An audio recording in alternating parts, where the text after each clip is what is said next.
Okay, wonderful, wonderful. So let's try to get this as interactive as we can, right? So I know a lot of you guys are camera shy, but just feel free, right? If you want to come on camera, it's completely fine. For me, it just makes me feel like I'm talking to people. Yeah, so to begin, I actually want to begin with a thought experiment.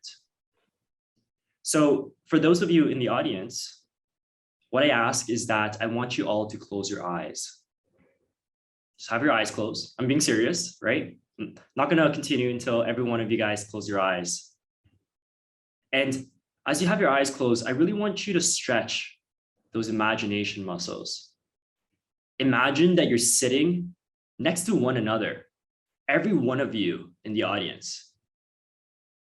Imagine you're sitting in an auditorium and really feel each other's presence, the warmth of their shoulder touching next to yours. And you know what? Actually, just raise your hand up and give your neighbor a nice pat on the shoulder. Just to really acknowledge their presence.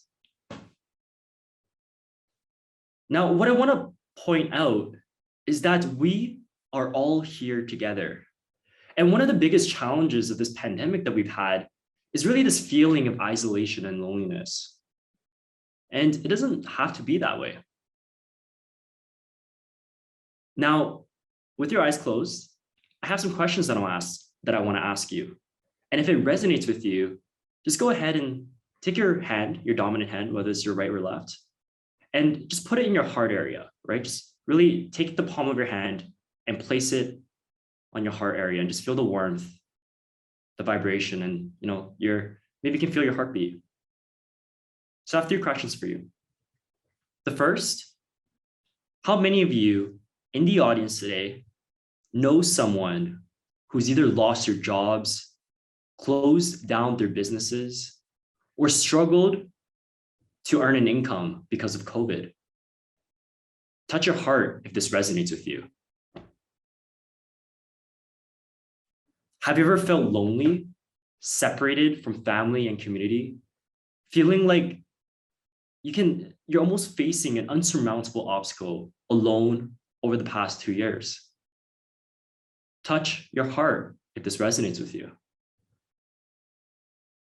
How many of you have felt manipulated, betrayed, or even lied to by people in position of authority and power, be it the government, politicians, corporate leaders, or even big technology firms? Touch your heart if this resonates with you. Ladies and gentlemen, here lies the problem that I'd like to address today. Like many of you here in the audience, I too have faced these concerns. And I found my solution, a solution through open system structures enabled by concepts like blockchain, Metaverse, and GameFi.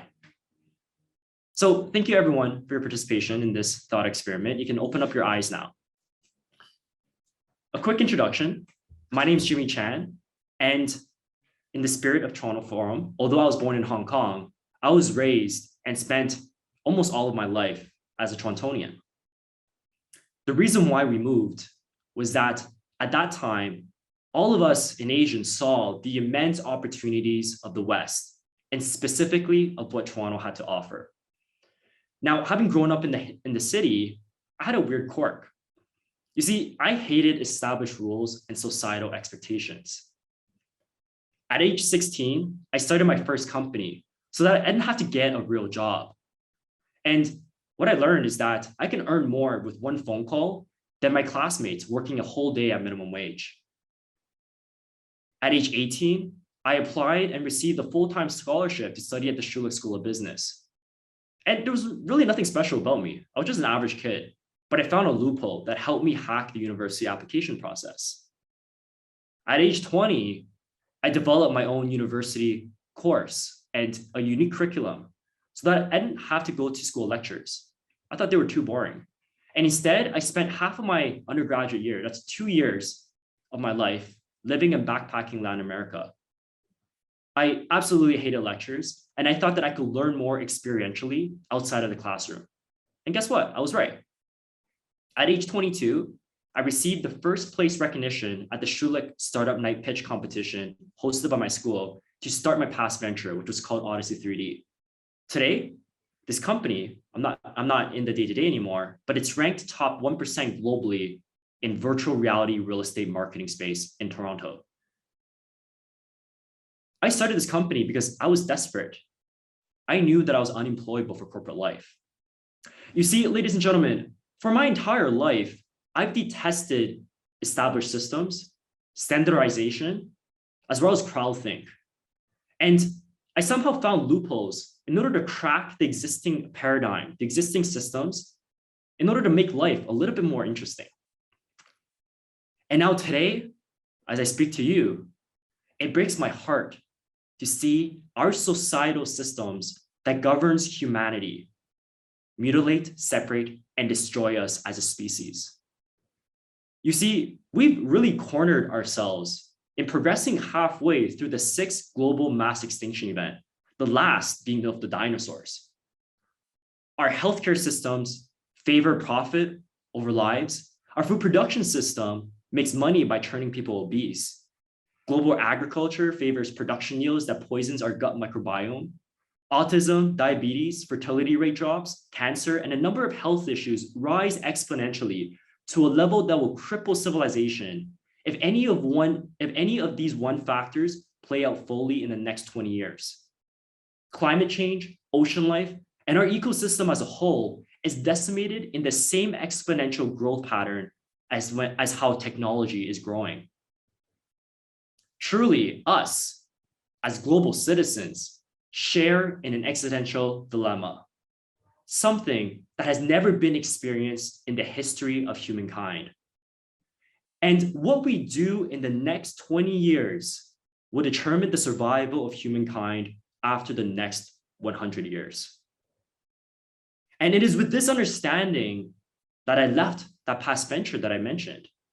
I left Odyssey in order to do something to be a part of that solution. And I found my answer in the metaverse. Who am I? Today, I'm the CEO of and co-founder of Oly Sport. And we play in the intersection in some of the buzzwords and trendy topics that you might have heard of in recent news. Cryptocurrency, blockchain, NFTs, GameFi, DeFi, and Metaverse. But we can talk a little bit more about that later on. Right now, I want to talk about how we can change our systems through blockchain in order to save our humanity. You see, we have developed ourselves through closed systems. And as we evolve as a civilization, adopting blockchain is inevitable because it is the key to changing that closed system to an open system. And it is not a question of if, but rather a question of when. And today, tomorrow, and for the preceding little while, we have a very important decision to make. Do we want to evolve as a species and take one step forward? Or do we want to devolve and take 2 steps back? Today, most industries as we know it runs in closed systems. Some of the biggest that comes to mind are our government, and by extension, our economic policymakers, the financial sector, real estate, healthcare, corporations. And all of these concepts together, or rather individually, have their own issues, but together they are encompassing of the closed system that have a number of problems. The first is the censorship of data. Now, over the past, I would say 10 to 15 years, we talked a lot about big data, seeing that it is the way of the future, how it could save our, how it can progress us technologically. But truly said, only a select few of individuals actually have the power and access to this information. Not everyone does. Closed systems promote asymmetrical power imbalances. Money and power flows upwards in an org chart, taking from the many and giving to the few. This is why in the past 2 years, we know by name billionaires that's quadrupled their wealth. And we also know by name some of our closest friends and colleagues that's lost their jobs. lost their livelihood, lost their small businesses. With closed system promotes corruption. It promotes silos, polarity, and conflict. And this is why you have the 99% versus the 1%, the unions and employees versus the corporations, and the people versus the government. In order to evolve, we need to transform ourselves into an open paradigm, or rather an open system world. This requires a paradigm shift. And blockchain is the key that will open up our open system economy. With blockchain and with an open system concept, it will transform censorship, will transform into transparency. Asymmetrical power will transform into equal opportunity. Corruption transforms into accountability. And polarized conflict will transform into a collective global community.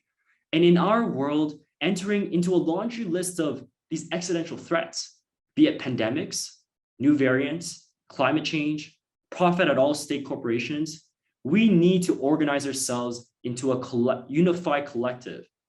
Otherwise, we're pretty much screwed.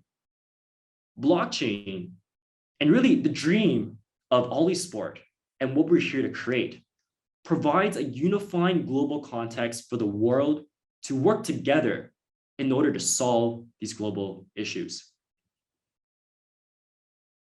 Now, let me discuss how the project that I'm working on, Oly Sport Metaverse, is creating that solution for the future generations to come.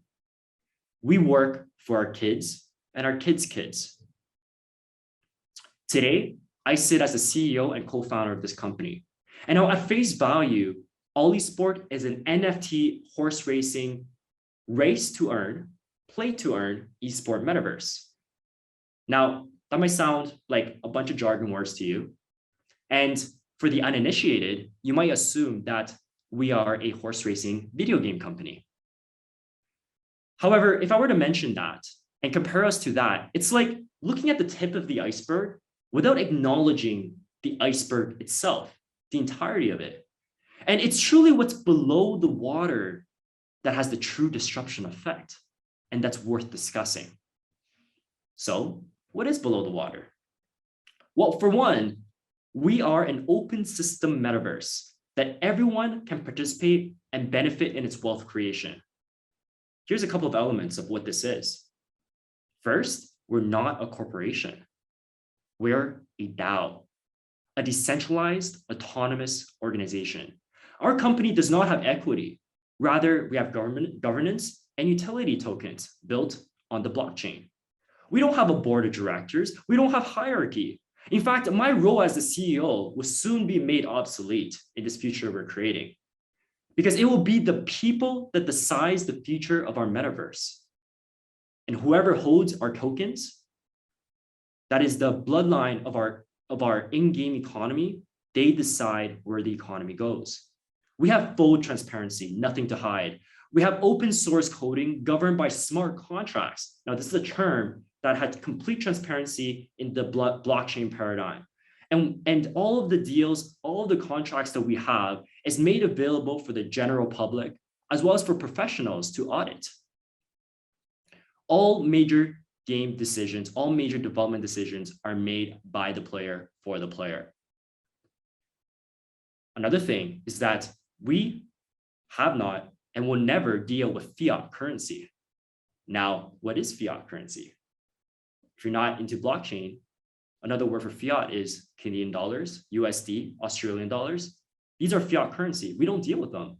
We deal in crypto. And because crypto is built on the blockchain, we have no need for accountants or bookkeepers. Everything is accounted for automatically with triple entry accounting on our blockchain. This entire industry of the accounting sector is unnecessary for our business model. Now, what else is below the water? Now we're getting a layer deeper. Now, within our in-game mechanism, we have 3 disruption potentials that is embedded in this metaverse that would irrevocably change the world that we are entering into. Perhaps what we call the new normal. The first is that we have job market disruption. We allow people to essentially play video games for a living. Our investors can quit their daytime jobs and make more money playing our game, racing horses, than they can with their daytime job, whether it's working in corporate finance or whatever other sector. Employees that have been laid off, small business owners that's lost their jobs because of COVID. Again, this is what deeply inspired me to create this project. All of these people who have lost their jobs, now they have a place to go to interact with, to find purpose in, and also to be able to earn enough money to put bread on the table for their family. And beyond COVID, because we all know COVID's here to stay, right? There's going to be new variants. There's going to be more people laid off, economic lockdowns perhaps. But even after COVID ends, within this decade, we're going to be hitting singularity. And then AI disruption is going to happen. And then 90% of all jobs are going to be lost. That's a conservative estimate. And this is happening within the next 10 years. So what happens with these people? We have different hypotheses, right? Basic income. But really, nothing has really been proposed that addresses the basic Maslow's hierarchy of needs, right? People are not satisfied with just an income, right? They're not satisfied with government welfare. People need a purpose. And within this metaverse, within an economy that we create, we give people that. The second pillar of our disruption is financial market disruption. You see, we're creating an in-game crypto economy in order to revolutionize and replace corrupt government-regulated economies, traditional banking, and to unify the financial sector as a whole, so that everyone in all income classes can participate in wealth creation. There will be no middleman getting money for non-value added activities. There'll be no banks collecting transaction fees. There'll be no ceiling for your e-transfer amount. And there'll be no credit cards that takes 3% off of every transaction that you make for your business. And just like a real economy, there's Federal Reserves, which we are replicating within our game. And as well, people have an opportunity to earn, spend, and transact money. This is made possible within 4 profession types. And just like in real life, how there's janitors, there's rocket scientists, there's business people, we have professions that suit different types of player types, different types of personalities. The first is anything to do with horse racing. So whether people want to take care of the horses, to breed their horses, to trade their horses, to race the horses, or to simply keep them as a collection, these are all activities that can generate investment ROI for our players. As a second profession, players have an opportunity to be virtual landlords within our metaverse. They can buy virtual plots of land and build stables on it to keep horses. And just like a real land, if you build an asset on it, you can rent it out for passive income. And within our in-game ecosystem, within that crypto economy, players are incentivized to pay monthly income, or rather to pay passive income to the landlords in order to keep their horses there to improve their body metrics. And just like in real life, how you can start a business, players can actually buy shares of a company in this metaverse. They can incorporate themselves. They can be business owners of a horse racetrack. And just like a real business, if you do good marketing, if you have a good social media presence, and if you have good operations, you can make a lot of money from that. And truly, in this metaverse scenario, if people own these horse racetracks, they can earn millions and tens of millions of dollars on an annual basis by being on virtual entrepreneurs, where we call them Olypreneurs. And the last profession type is for something that really hits home, right? Because everything else requires an investment, whether you want to invest in NFT horses, in NFT land, or in NFT horse racetracks. So we have this last profession as virtual employees, for people that don't have the money. So instead, they can spend their time in order to service and support every other profession. They can take care of people's horses. They can take care of people's stables. They can take care and work as virtual employees to promote races. And from these value generating activities, they earn an income back, just like in real life. So really, we have a pulse and we can create an economy that very much is similar to a real life economy, except when we grow, we don't harm the environment. There's no corruption, right? We can create our own systems for that. Lastly, the third pillar of disruption is real estate disruption. And essentially, we're launching as the first metaverse that will connect virtual land that is backed by real land. It's backed by real estate. And this is the first metaverse in the world that is attempting to do such a feat. And essentially, by playing and interacting within this metaverse, our investors can benefit from the increasing value of their own real land ownership, something that is a limited resource in the globe. And players can buy parceled out virtual land. Let's say the complete land is $1 million. They can buy them in parcels of NFT sold for maybe $1,000 each. So owning a fraction of the cost of the real land, but that virtual land is going to be backed by real land value. So ladies and gentlemen, together, we are looking at tackling and disrupting the general job market, the financial sector, and the real estate sector, really with a combined impact of $1 trillion plus proposition. And although that is a great financial goal, what really keeps us going is that we're really in the business of connecting humanity together, really building that common thread so that we can work as a collective in order to solve the future issues to come. And it is with this motivation and with this vision that we have achieved the success that we have so far. And although we're just a 5-month-old company, right? Just a 5-month-old company, we have some worthwhile achievements to mention. For one, is that we're currently traded at USD $100 million of fully diluted market value.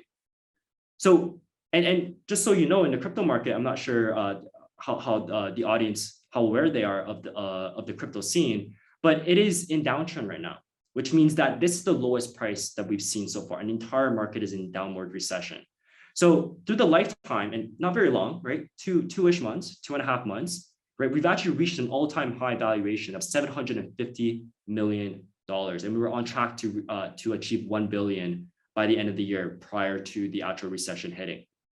So and how did we achieve this, right? So through this platform, we could actually, we're actually publicly traded, but it's similar to an IPO where you get listed on the New York Stock Exchange, except we deferred that. And instead we chose to get listed on a decentralized exchange platform.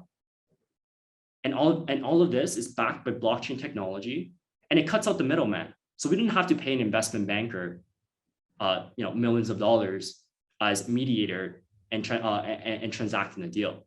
We did that all internally and through this collective network. So yeah, that network, if you're curious, is called PancakeSwap. So today we're ranked top 6 all-time traded collection on Binance NFT, which is the most exclusive NFT market in the world. We're backed by the 3 most active blockchain VCs as of September of this year. And we're recognized by people like Kevin O'Leary, right? I believe he has a big presence in Shark Tank, but I believe he came from Toronto, right? He studied at the Richard Ivey School of Business. We're recognized by Lindsay Lohan, Fabrizio Romano, amongst a number of other celebrities. They've given us personal shout outs, and we're in talks of having them as potential advisors. So, that's great and all. We accomplished some remarkable feat given the age of our company, but frankly, we're actually facing a rather big issue. And this issue actually circles back to the premise of this talk, which is in Toronto.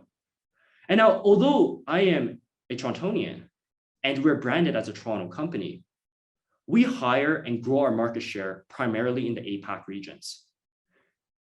In fact, one of the worst business mistakes that we've done was actually targeting Toronto as a market. We have online communities in 7 different languages covering all corners of the world, except we do not service and we are not targeting Canada and US. And although we're going to continue having a foundation in Canada, we realized that our future lies in the East. It lies in markets like China, Vietnam, Philippines, Thailand, Japan, Korea, countries that have massive crypto adoption and an open system policy, countries that support everything that I mentioned prior. Now, I know this sounds a bit sad, right? Why, someone that's studied an entire life in Toronto. Why do I have to leave, right? And search to grow my business elsewhere. So here are some recommendations of what I believe as an entrepreneur, right? Now, mind you, I'm not a politician, I'm not an economist. I'm an entrepreneur trying to do something that is cool for the future. Here are some recommendations of how Toronto can change, or rather how Ontario can change their policies in order to better support people like myself. The first is that we need to change our regulatory standards because it's currently impossible to work in Ontario that has banned the Binance crypto exchange platform as well as its currency. And for those who don't know, Binance is hands down the hottest cryptocurrency out there today. It's basically the rising star right now, and it's completely banned in Toronto. So because of that, Binance is used as the foundation network, the foundation chain that our metaverse is built on. So no one in Toronto can even participate in this project and participate in the massive wealth that we're going to create for our shareholders, for our token holders. Toronto and Ontario needs to promote decentralized work with government support programs to incentivize people to hire designers and developers from emerging economies. Now, I know this might sound almost anti-Toronto to you, right? Because it's going to impact our economy. However, let's be blunt here, okay? Every entrepreneur right now runs their business remotely. Ever since COVID, we found ways of doing that. And now, as a business owner, does it make any sense for me to hire an engineer or a designer in Toronto, or for me to hire someone who's equally talented, if not more talented, for 1/10 the price somewhere else? This is already the future, ladies and gentlemen. It's going to happen, whether Toronto likes it or not, whether New York likes it or not, whether North America likes it or not. This is the trend we're standing on. So we can either put restrictions on it and disable the entrepreneurs that have these visions, that have these dreams from doing this and stationing their company in Toronto and prohibiting them, or we can open up this policy. Regardless, it's going to happen. So do you want to enable this change, or do you want to be the one standing in the way? Now, a couple of other things. I would say that Toronto needs to start recognizing what a DAO is. And they need to recognize that as an official business entity. And they also need to accept cryptocurrency within the government, within businesses, and start promoting that.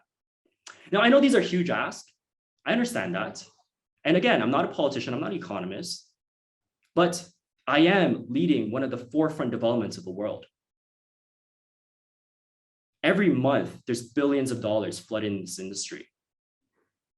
We're going to 10x our entire market share. So essentially, we're living in a new world with new possibilities. It's an exponential world. And as I see it today, the future, unfortunate to Toronto, belongs to APAC because they have the education, they have the government support, they have the economic stability, and millionaires are made every single day within this blockchain movement. There's massive amount of wealth. When I visit APAC and the different countries associated to that, in many ways, I look at Toronto back and I think that's a second world country. Everything I taught has been kind of flipped upside down. And over the next decade, Toronto, I believe, will experience a mass exodus of talents, flooding more to open system markets that will promote blockchain and new opportunities. Now, I started this by saying that around 25 years ago, my family moved from Hong Kong to Canada because they believed that the Canadian economic systems supported a better life for them. Today, I'm ironically faced with a similar decision. Currently, I live in both regions of the world, traveling back and forth from Canada and countries like Vietnam. But if the changes aren't going to happen in Toronto in order to improve our regulation and to open policies for crypto economies, I can see myself going back to the East in order to live in a pro-future economy. Now, I want to leave off with this one question to you all. Will Toronto and Torontonians, that's you there in the audience, will you be able to keep up and change fast enough in order to adopt the exponential future to come?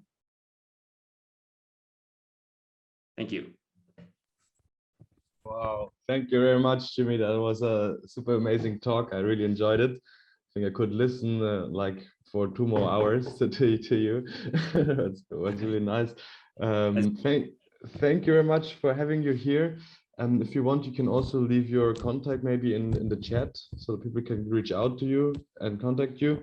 And right on time, we are here punctual, ready for our next speaker. We have Joe here. And also I will hand it over to Anthony. Jimmy, thank you very much. It was great to have you here. And yeah, I hope to see you on our next conference in probably April. We will keep in touch. Yeah, for sure, Mark. Keep in touch with me over LinkedIn, I guess, and happy to support you guys. Thank you for having me here. Great audience here, and I'll leave my contact information below if anyone wants to get a hold of me. Okay. Thank you very much, Jimmy. It's been a pleasure. Yeah. Have a great day. Guys. Okay, all the best. Jimmy, thank you so much. Really appreciate that. Very inspiring, and thank you for representing the Toronto economy and also putting it in its place at the same time, because there are a lot of adoptions that need to take place for this process to ensue properly. Totally, man. We're all forward thinkers here, right? So happy to share some thoughts. Trying to be, absolutely. Well, thank you so much. And wow, 5 months, man, that's absolutely incredible. Tipping my hat off to you, and I'm sure the rest of the audiences, and wishing you the best moving forward. Thank you so much, man.